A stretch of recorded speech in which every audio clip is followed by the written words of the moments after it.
今天说书的内容是史上千年不腐的汉朝夫人。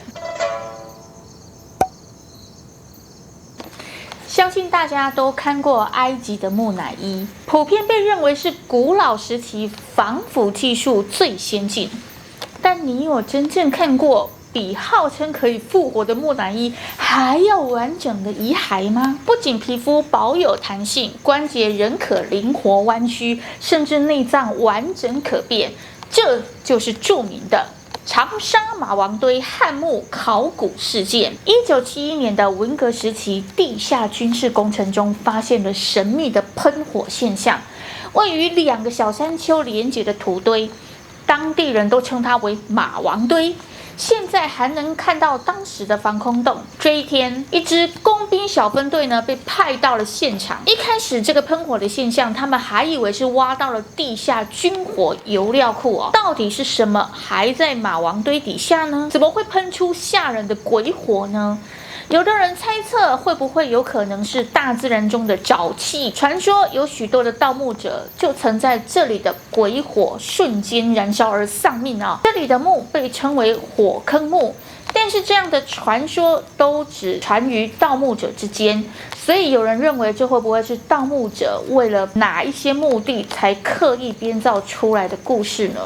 目前的考古资料显示，至今都还没有发现过会喷火的古墓哦。长沙这一座古城，距今已经3000年的历史，而它也有一个非常长久的传说，在长沙城里，只要带有马字的地名都非常的有来历。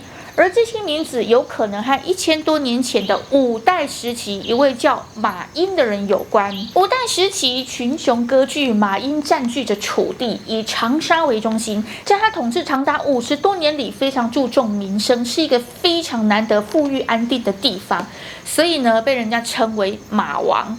在清代的史料中，也有明确记载，楚王就是马王，马王堆就是楚王的遗冢。遗冢意思就是说虚假的坟墓哦。而后专家确认，马王堆里面确实有3座古墓，而这些会产生鬼火的气体也确实出自其中的一个墓。但是现在的考古学家都没有再见过这样的气体了，它到底是什么呢？当时的人们并不是那么注重文化的诉求，历史考古文物都不被重视，并且摄影这个记录啊、验证的科学啊、仪器啊、器材通通都不发达，所以并没有引起很大的重视。而只有一个博物院呢，仍然很好奇这个火坑古墓的探索。博物院组织了一个30人的考古团队，开始正式考古挖掘。花了差不多10几天，终于找到神秘古墓的位置，一个巨大的墓坑啊，开口长达20米，宽17米，从未挖到过这么大的墓啊！这座古墓呢，有4层台阶，总共占有350多平方米。这么看来呢，史料记载的马王堆遗冢应该就是真的古墓。难道真的是五代时期楚王马殷的吗？1951年，一支常在长沙考古的团队对这个马王堆呢有不同的看法。他们认为呢，这个是汉墓，那墓主人又会是谁呢？这支考古队发现了东边的台阶上出现了一个洞，很像电线杆一样圆形的洞哦。而它的边缘好像又有被火烧过，非常小的洞，人是过不去的。方向非常的垂直向下，大家都没有见过，这到底是什么洞啊？做什么用的呢？这几个晚上，考古队开始翻阅史料，看看有没有什么样的墓葬礼制中是什么样的东西会形成这样的洞啊？结果并没有。可是，在宋代的《太平寰宇记》中写了这样的一段文字。2000年前，西汉景帝的儿子叫做刘发，被分封在长沙。刘发把生养他的2位妈妈葬在长沙城东，称为双女冢。而刘发思母心切，所以在坟头竖了一根旗杆，白天挂旗，晚上挂灯，遥寄哀思啊。这个位置和马王堆的位置也有吻合，而马王堆刚好就是2个明显的封土堆，又符合了当初考古队认为是汉墓的结论。专家们开始在古人挖的墓坑台阶一层一层的向下挖。几天之后，被认为插旗杆的这个洞往下挖了2米之后不见了。可是挖到第3层的时候，居然接连着出现了3个盗洞，完全不知道是哪一个时期的盗墓贼留下来的。从东南角上一直挖下来，差不多也有10-20米深啊，看来也是一个专家的盗墓贼哦。一直挖到了东北角，专家们开始紧张起来了。这个长沙城满是战国时期和西汉的古墓，所以也是盗墓贼最猖狂的地区。几近被盗光的差不多已经有162座古墓了。所以2000多年来，已经有非常多的盗墓贼都来光顾过马王堆。这个墓会不会又是一个空墓呢？依照经验来判断，古代的盗墓贼挖的洞都是圆的，而现代的盗墓贼挖的洞都是方的，所以判定现在看到的这个圆的可能是元代的。这个时候呢，雨季到了，挖掘现场泥泞不堪呐。所有的考古人员全身都是泥，继续挖掘。几天之后，这个墓整整挖了17米深之后，那个盗洞不见了啊！大家这才松了一口气，高兴了起来。不晓得为什么这个盗洞居然停下来了。专家猜测，有可能是盗墓贼觉得怎么挖了这么久都没有挖到，所以就放弃了。但实际上，他只要再多挖个10公分就中了。在盗洞消失之后呢，往下再挖了差不多40公分，出现了一种白色的胶泥。白胶泥在之前做的一集史上第1短的考古也有出现，它气密性、防水性非常的强大。秦汉时期的南方墓葬都用它来密封棺木，堪比现代的纳米防水科技啊！这种白胶泥居然有1米厚。白胶泥下又是一层厚厚的木炭，木炭的下方就应该是棺木了。这个是2000多年前汉墓的标准配备工法，而且非常的不寻常。开始各地方都重视了起来，所有的人都期待着开棺。考古队员开始移开最后一层的木炭，根据棺椁上出现一片金黄色的席子。这席子一碰到空气呢，马上氧化变成了炭黑色。揭开了这一层席子，没想到这一个棺椁木居然超级新鲜呐，就很像是你刚跟木工定制，然后才刚制作好的一样哦。打开了这个棺椁上的盖板，发现了大量的陪葬物，总共有1000多件。最后终于见到了墓主人的棺木。这个棺木总共有3层，每一层的棺外都有精美的图案，甚至最里面的这一层棺盖上还放着一幅祈祷灵魂升天的帛画。帛画的中间呢，画了一位雍容华贵的贵妇。从她的穿着打扮、姿态气质来看，这个就应该是棺木主人。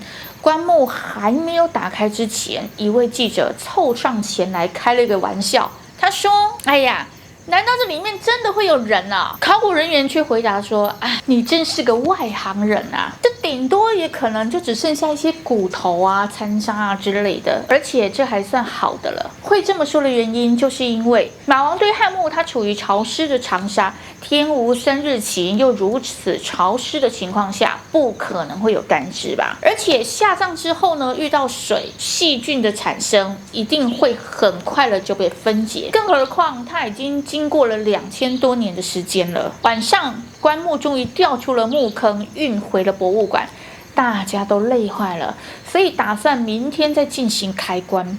没有想到一个意外发生了，不知道是谁通风报信的，来了一位很像长官的人，要求现在立马打开，因为有很多人想要看啊。哎呀，这凑热闹的可多了哦。不得已的情况下还是得做，但是这样仓促的开棺，留下了一点永远的遗憾。怎么说呢？棺盖缓缓打开了，第一眼看到的是一种褐色的液体。提出了2瓶棺液之后，居然就被倒掉了。出现的是一个用丝绸紧紧包裹着的东西。没错，包裹着的是棺材的主人，那位汉朝的贵妇。有一个人失望了，为什么呢？因为原本以为是马王的墓葬啊，那就会有像西汉王室的金缕玉衣，但现在看起来并不是。现在必须想办法打开这层层的丝绸，丝绸的纤维有动物的蛋白质，所以很容易腐坏啊。第一次看到2000年前的丝织品啊，专家们选择的手术刀，决定进行一块一块的切割，像豆腐一样哦。最新丝绸看起来是光亮如新，但是实际上它已经像豆腐一样柔软易碎。这个工程呢进行了到半夜。这个时候，其中一位专家用手指从切口中偷偷的探入，摸到的不是骨头，居然是非常有弹性的人体，吓了他一跳啊！哎呀，这是一具非常有弹性的女尸，就好像是刚刚下葬不久而已。那到底是谁呢？而且到底是为什么没有腐坏？从1000多件的陪葬物中发现了一个漆盒，上面呢写着3个字“戴侯家”，其他的封泥上也都有出现“戴侯”2个字。之后还在一个梳妆盒里面找到了一枚印章，上面刻着“妾心追”。这些文字到底代表的是什么呢？《史记》和《汉书》的记载呢，西汉列侯中就有爵号称为戴侯。最早出现在公元前193年，也就是汉惠帝2年。关于汉惠帝的故事，可以在之前有一集《史上最残暴的女人》中听到。史书上记载，长沙国丞相李苍受封戴侯爵号，10亿700户，共世袭传承了4代，直至公元前110年废除共延续了83年。如果是这样，受封在长沙，当然就有可能下葬于长沙。可是呢，辛追是谁呢？史料中完全没有任何的记载。难道是丞相戴侯的家人吗？但除了以上的文物文字，就没有任何其他可以直接证明墓主人身份的东西了。这位贵妇的身体已经放在建筑中多日，如果再不想办法保存，很快就会被细菌分解而腐败。